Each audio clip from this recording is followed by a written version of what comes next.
Muy buenos días, hermanas. Continuando con nuestro estudio de las doctrinas fundamentales, empezaremos el día de hoy a estudiar la doctrina sobre el Espíritu Santo. Ya en el estudio de otra doctrina sobre los atributos de Dios que vimos con nuestro hermano Oscar Almaguer, vimos algunos conceptos que quiero usar ahorita a manera de introducción para ya no repetirlos en nuestro estudio actual. Y estos son sobre la Trinidad y la unidad de Dios. Dios es uno, pero subsiste en tres personas. El credo de Westminster lo formula de esta manera.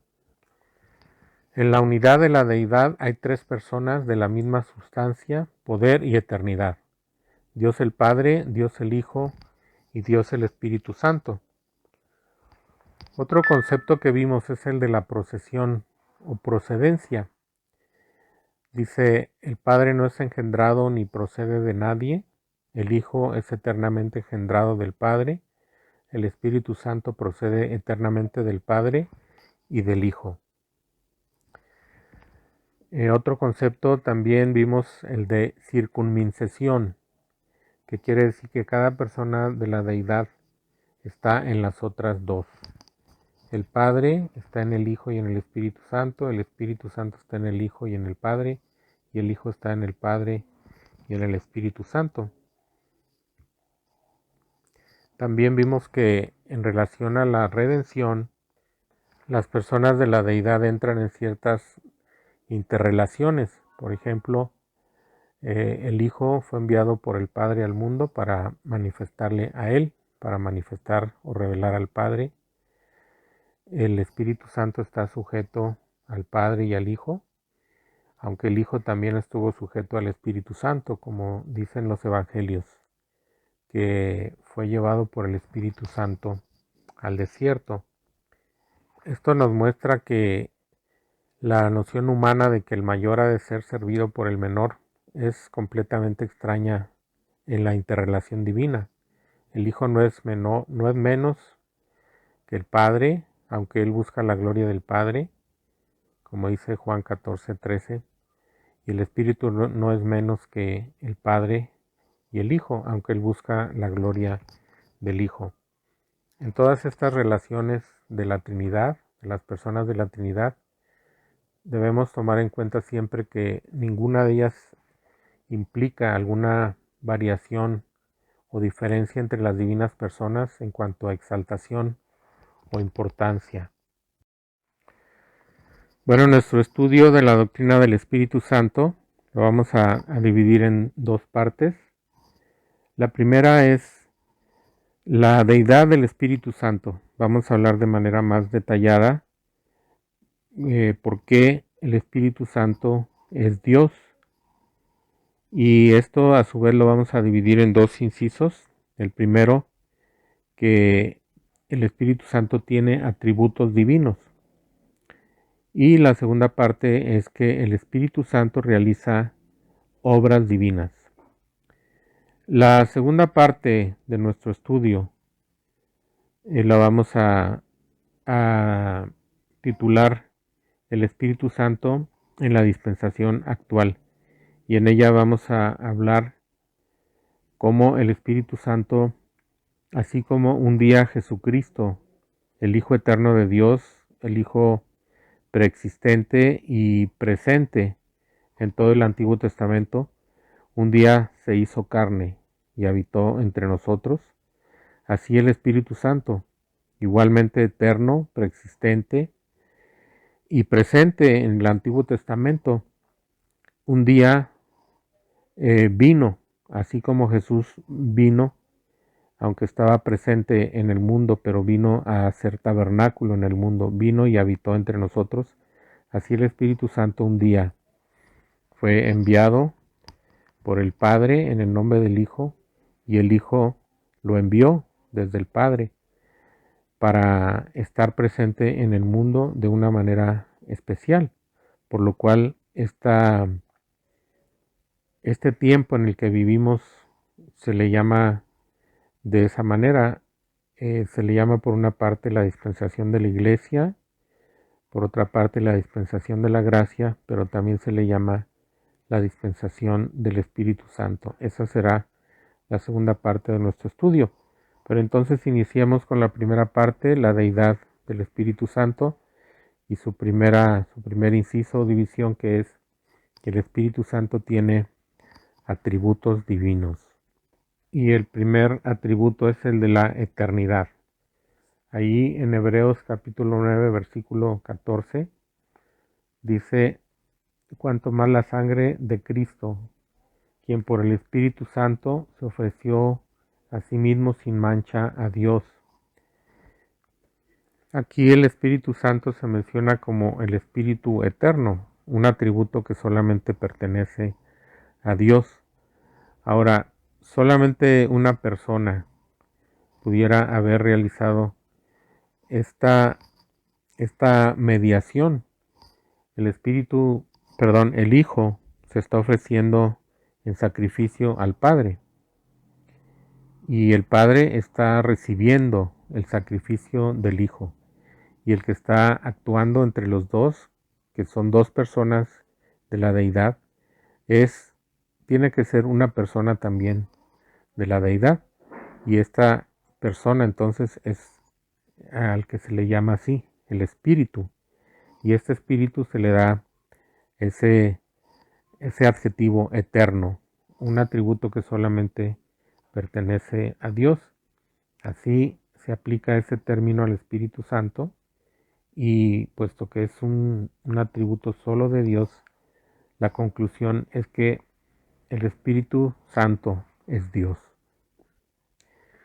El segundo atributo es la omnipotencia.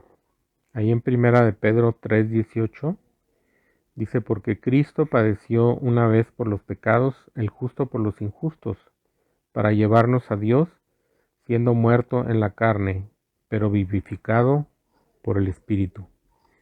Esto dice Primera de Pedro 3:18. En este pasaje se le atribuye al Espíritu Santo la resurrección de Cristo. Así como Cristo dijo que Él tenía poder para poner su vida y luego volverla a tomar, porque es omnipotente, y como de manera frecuente también la resurrección de Cristo se atribuye, al Padre, que es Dios, y es Dios omnipotente. Así también aquí se atribuye al Espíritu Santo.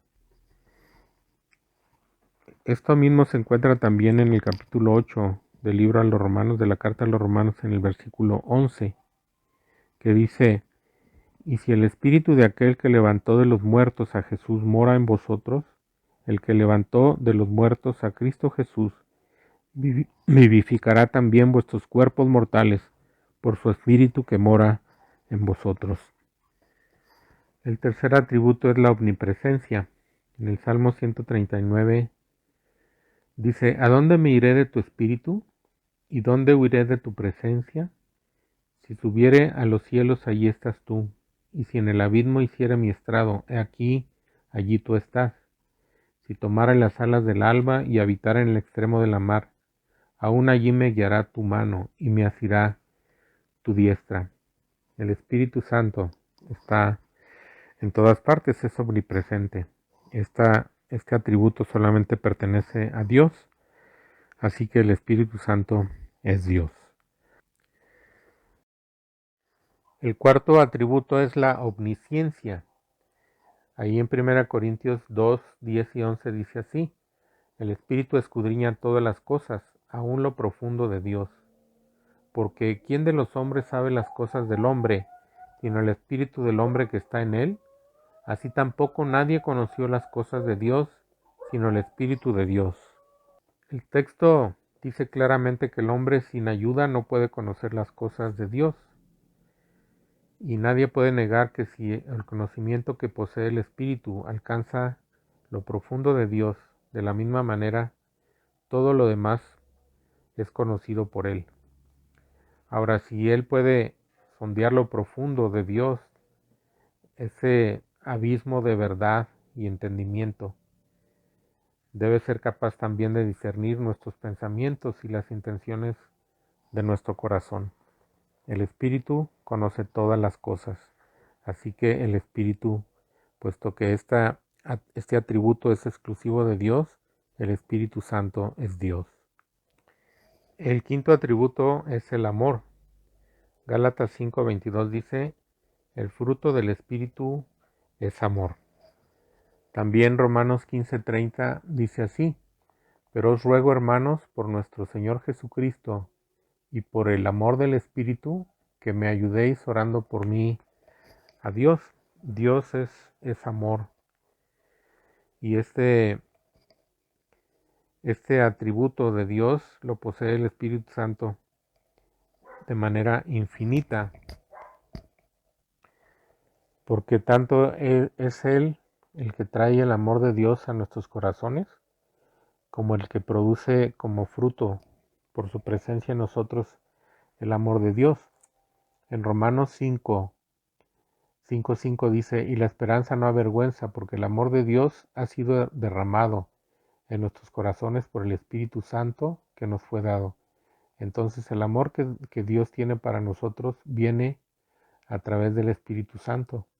Ese amor es infinito y entonces el Espíritu Santo posee este atributo de manera infinita. El sexto atributo es la veracidad. Dice 1 Juan 5:6, y el Espíritu es el que da testimonio, porque el Espíritu es la verdad. También Juan 15:26 dice, pero cuando venga el Consolador, a quien yo os enviaré del Padre, el Espíritu de verdad, y allí lleva artículo, es el Espíritu de la verdad, el cual procede del Padre, él dará testimonio acerca de mí. Él no solo posee la verdad, es el fiel testigo de la verdad, y como tal, él es el autor divino de las Escrituras, y en ellas ha testificado de la verdad. Una mentira contra el Espíritu fue castigada instantáneamente con la muerte, como se relata en el episodio de Ananías y Zafira, ahí en Hechos 15, del 1 al 11. La verdad está vital e infinitamente relacionada al Espíritu Santo. Y finalmente el séptimo atributo es la santidad. Esto se refleja de manera directa en el nombre de la tercera persona de la deidad, de la Trinidad, el Espíritu Santo. Indudablemente esta cualidad del Espíritu está reflejado en su nombre, la pureza y la santidad de la tercera persona. El mismo título, ¿verdad?, de Espíritu Santo da testimonio de esta realidad. El Espíritu Santo es el que trata con la naturaleza pecaminosa que está presente en el creyente. Sin embargo, esa presencia, esa convivencia constante del Espíritu Santo con nuestra naturaleza nunca ha deslustrado su santidad. Y como vimos en la última parte, el juicio del pecado en la doctrina de la salvación, fue necesario que la naturaleza pecaminosa fuera juzgada en la cruz, en la muerte de nuestro Señor Jesucristo, para que el Espíritu Santo pudiera habitar en nosotros, siendo que tenemos la presencia de esa naturaleza pecaminosa en nosotros. Bueno, como segundo punto acerca de la deidad del Espíritu Santo, veremos que las obras del Espíritu Santo son obras divinas. Como primer punto tenemos que el Espíritu Santo participa de la creación. En el primer versículo de la Biblia, Génesis 1:1, se dice que en el principio creó Dios los cielos y la tierra. Inmediatamente en el versículo siguiente, Génesis 1:2, dice que el Espíritu de Dios se movía sobre la faz de las aguas. También Job 26:13 dice, su espíritu adornó los cielos, su mano crió la serpiente tortuosa. Así que el espíritu de Dios parece haber intervenido en la creación en ese sentido de ordenar o de adornar, como dice Job. Al Espíritu Santo se le encomendó la obra divina de la inspiración de las Escrituras. Hay empresas divinas en las que participan varias de las personas de la Trinidad o las tres personas de la Trinidad, como la resurrección de Cristo. En cambio hay otras que se atribuyen exclusivamente a una persona, por ejemplo que Dios dio al Hijo, que el Hijo se encarnó. Asimismo, en la inspiración de las Escrituras, esto parece ser asignado exclusivamente al Espíritu Santo. Se afirma siempre que las Escrituras son la palabra de Dios y estas fueron inspiradas por el Espíritu Santo.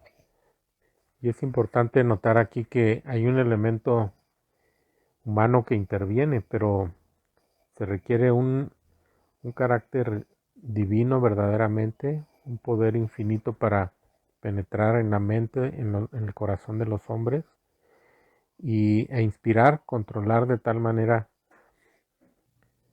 todo el elemento humano que interviene para que el resultado final de cualquier manera sea la palabra de Dios. En Hechos 1:16 dice Pedro: varones hermanos, era necesario que se cumpliese la escritura en que el Espíritu Santo habló antes por boca de David acerca de Judas. Solamente si el Espíritu Santo es Dios y tiene ese infinito poder para controlar todo pensamiento, toda manera de ser, de pensar y toda cualidad de los escritores humanos de las Escrituras, para que el resultado final sea la palabra de Dios. Solamente es si el Espíritu Santo es Dios.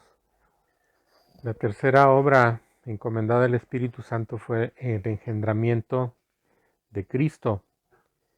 Desde luego aquí se refiere a la parte humana de nuestro Señor Jesucristo, puesto que su naturaleza divina existía desde toda la eternidad. Esto quiere decir que fue un acto de generación. Fue un acto muy, muy especial de creación por parte del Espíritu Santo. La palabra que se le dice a María en respuesta a cómo sería esto, dice: y respondiendo el ángel dijo: el Espíritu Santo vendrá sobre ti y el poder del Altísimo te cubrirá con su sombra, por lo cual también el santo ser que nacerá será llamado Hijo de Dios. Lucas 1:35, perdón. En cuarto lugar tenemos la regeneración de los que son salvos, que es efectuada por el Espíritu Santo. Tito 3:5 dice: nos salvó no por obras de justicia que nosotros habíamos hecho, sino por su misericordia, por el lavamiento de la regeneración y por la renovación en el Espíritu Santo. Con toda seguridad, lo que dice este pasaje se explica en otras escrituras de varias maneras, como el nuevo nacimiento, por ejemplo, pero siempre se atribuye esta obra al Espíritu Santo. Cuando Jesús habló con Nicodemo, dijo: lo que es nacido de la carne, carne es, y lo que es nacido del Espíritu, Espíritu es. Y esto era el nuevo nacimiento. Y este era un nacimiento divino, que dice Jesús también de otra manera: el que es nacido de arriba. Y ahí en San Juan 1:13 dice que este nacimiento es de Dios. Así que somos nacidos del Espíritu, somos nacidos de Dios. Y finalmente, el Espíritu Santo es el Paracleto. Esta palabra, que en nuestras Biblias se traduce como consolador, en realidad tiene un significado mucho más amplio. Es un ayudador y literalmente quiere decir uno que acude al lado de otro para ayudarlo en cualquier circunstancia que haga necesaria esa ayuda. Es decir, el Espíritu Santo puede hacer todo lo que Jesús hacía cuando estaba aquí en la tierra, por ejemplo, con sus discípulos, para quienes Jesús era todo. Así el Espíritu Santo puede hacer todo por nosotros, algo que solamente puede hacer una persona divina. En primera de Juan, capítulo 2, versículo 1, se aplica la misma palabra a Jesús y se traduce como abogado. Hijitos míos, estas cosas os escribo para que no pequéis, y si alguno hubiere pecado, abogado tenemos para con el Padre, a Jesucristo el justo. La palabra aquí es paracleto, la misma que se aplica al Espíritu Santo. Durante el tiempo que Jesús estuvo con sus discípulos, Él era todo para ellos. Él los consolaba, los fortalecía, los enseñaba, los guiaba. En otras palabras, era el todo suficiente. Ese título que también se aplica a Jehová en el Antiguo Testamento. Así que solamente se puede aplicar esa palabra paracleto al Espíritu Santo, si el Espíritu Santo es Dios. Solamente Él puede hacer esa obra de venir en toda circunstancia y tener toda suficiencia, toda capacidad para ayudar a quien lo necesita. Concluiremos la próxima semana nuestro estudio sobre la doctrina del Espíritu Santo. Que Dios les bendiga, hermanas.